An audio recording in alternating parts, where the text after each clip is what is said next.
जादुई कचौरी वाला। हेलो दोस्तों, कहानी की इस नई सीरीज में आप सभी का स्वागत है।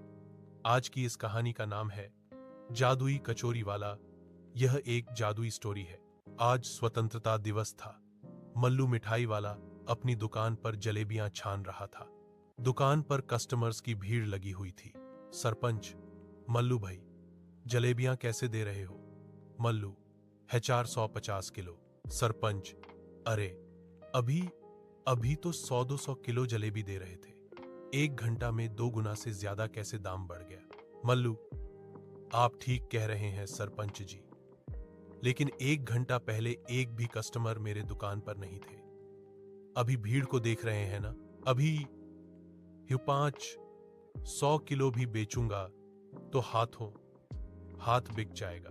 सरपंच: इतना लालच ठीक नहीं मल्लू, भगवान से डर। इतना लालच ठीक नहीं मल्लू, इसमें लालच की क्या बात है?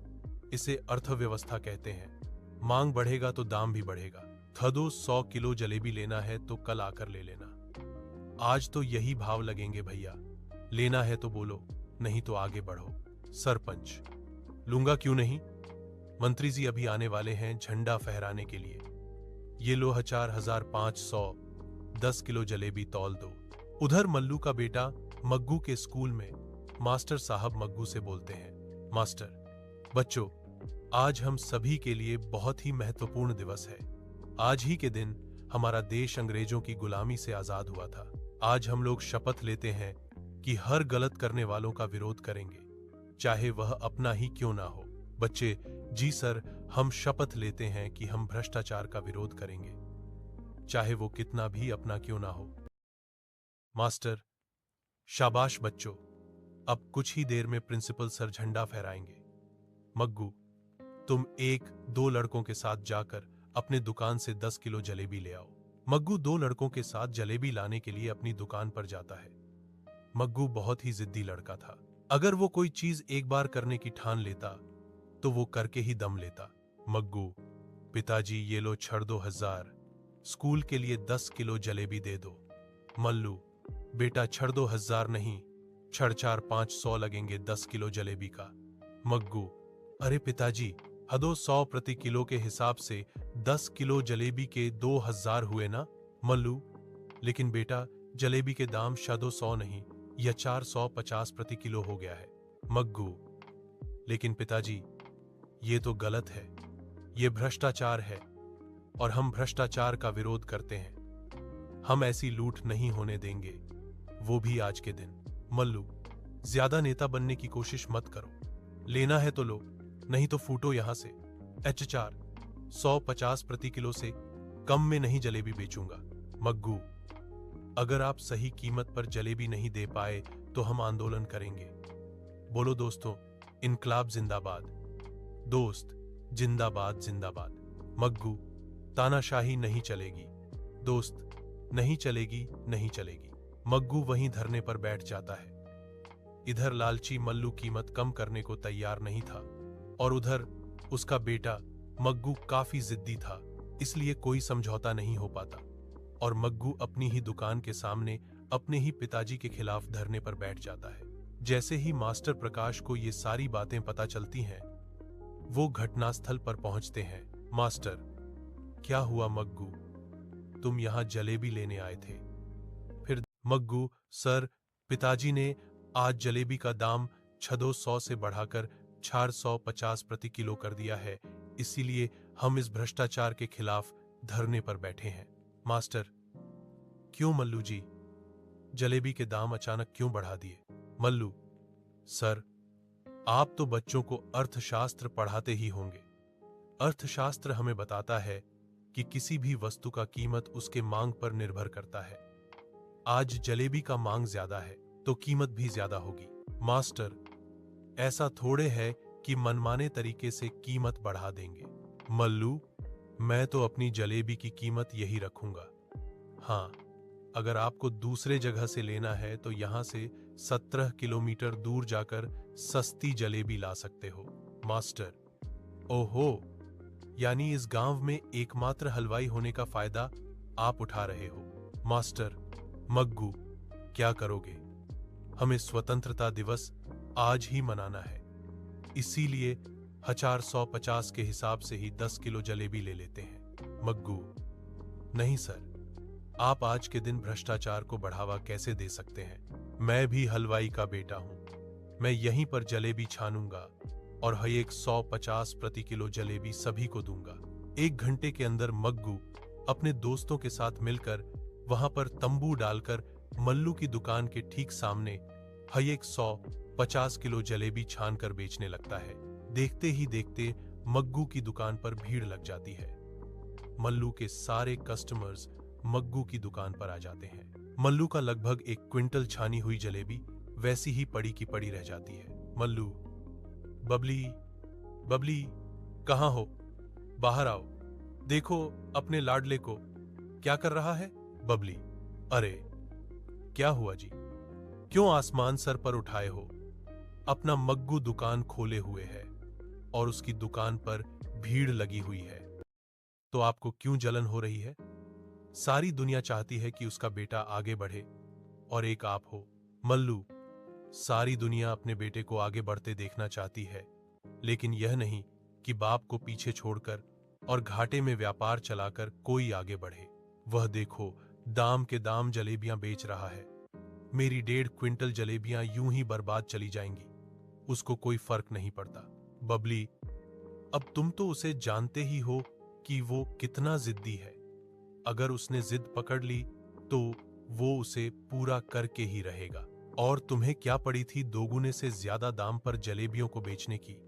मैं कहती हूं जी, यही लालच आपको एक दिन कहीं का नहीं छोड़ेगा।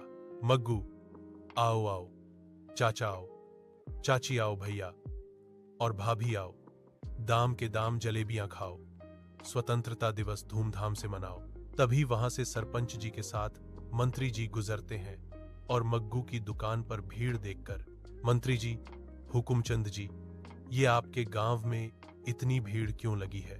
शायद ये जलेबी की दुकान है, लेकिन ठीक सामने इतनी बड़ी जलेबी की दुकान में एक भी आदमी नहीं, ऐसा क्यों?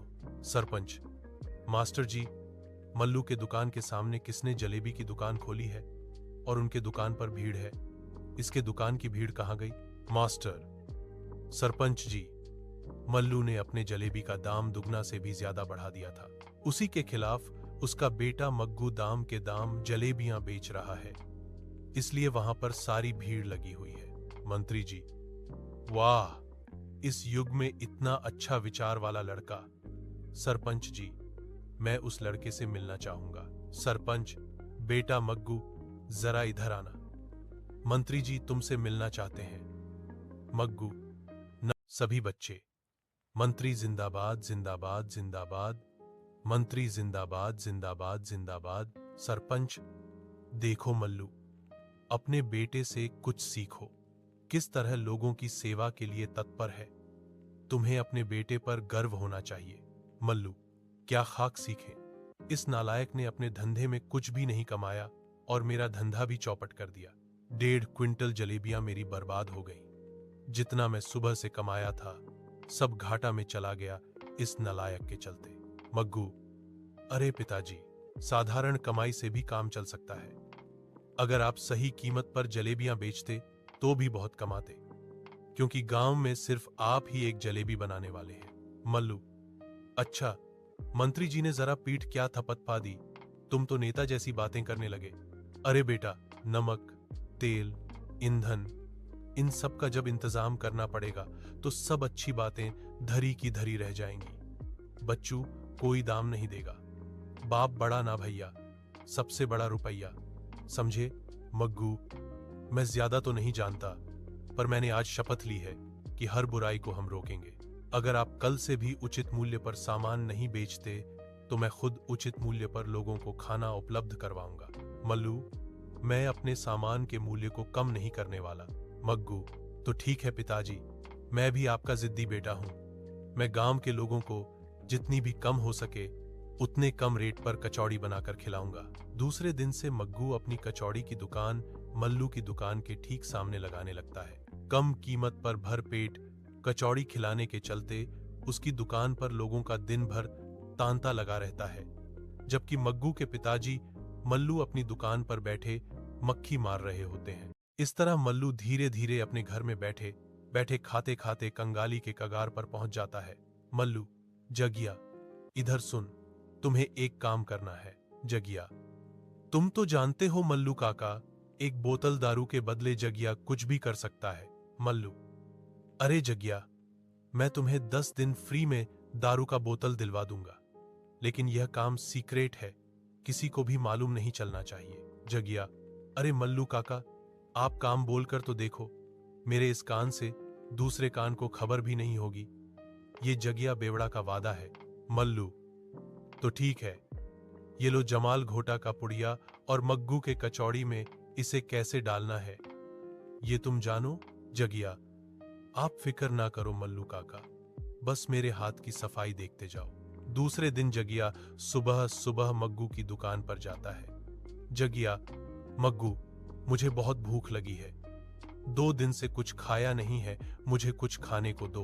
मग्गू, जगिया, अभी तो दुकान खोलने जा रहा हूं, इतनी सुबह खाना कहां से बनाऊंगा, अभी तो सारा इंतजाम ही कर रहा हूं, थोड़ी देर बाद आना, फिर मैं तुम्हें कचौड़ी खिलाऊंगा। जगिया, जगिया बेवड़ा है पर मुफ्तखोर नहीं, मैं मुफ्त में खाकर भिखारी नहीं बनना चाहता, मैं काम करके खाना चाहता हूं। लाओ, मैं कचौड़ी का आटा गूंथ दूं। मग्गू, ये तो अच्छी बात है। जगिया, हर आदमी को स्वाभिमानी तो होना ही चाहिए, ये लो आटा गूंथ दो। जगिया चुपके से आटा गूंथते हुए उसमें जमाल घोटा वाला पुड़िया मिला देता है। उस दिन जितने भी लोग मग्गू की दुकान पर खाना खाने आते हैं, सभी या तो बीमार पड़ जाते हैं या दस्त से उनकी हालत खराब हो जाती है। गांव में हाहाकार मच जाता है। मल्लू, सरपंच जी, मैं ना कहता था कि घटिया सामान इस्तेमाल करने से बड़ी घटना घट सकती है। सस्ते सामान का यही नतीजा है। मैं भले ही कुछ ज्यादा कीमत पर खाना खिलाता हूं, लेकिन मेरे खाने से आज तक गांव में कोई बीमार नहीं पड़ा।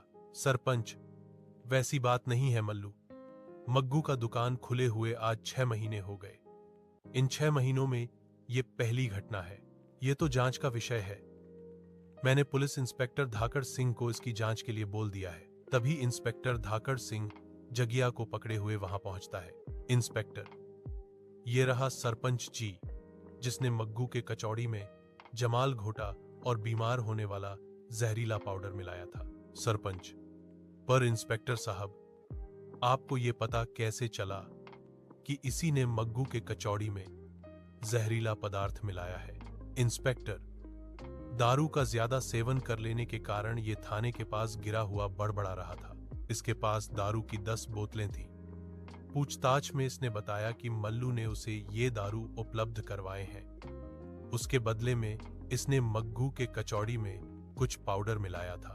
सरपंच, देखा मल्लू, लालच ने तुम्हें कहां पर लाकर छोड़ा। अपने ही बेटे के खिलाफ तुम अपराधी बन गए और सारे गांव के लोगों को संकट में डाल दिया। ले जाइए इंस्पेक्टर साहब इस लालची आदमी को। इंस्पेक्टर मल्लू को पकड़कर ले जाता है। अदालत उसे 6 महीने के कारावास की सजा सुनाती है।